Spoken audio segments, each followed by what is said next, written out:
pagtitiyaga, araw-araw lumalaki ang responsibilidad sa kaibuturan ng puso.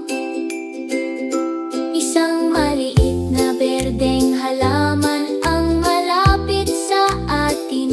Ngumiti si Noni, sabi ni Moni, handa na ako.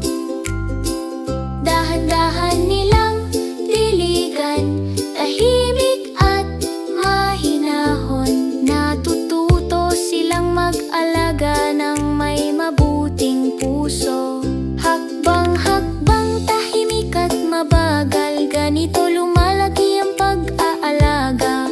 Ligtas at may tiyaga kapag ginawa natin ang ating maliit na bahagi.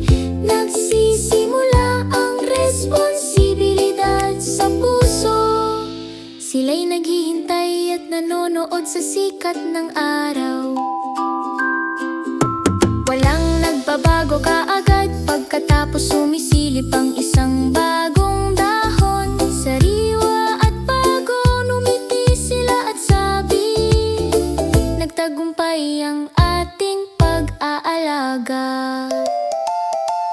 Maghintay at obserbahan, magtiwala sa oras.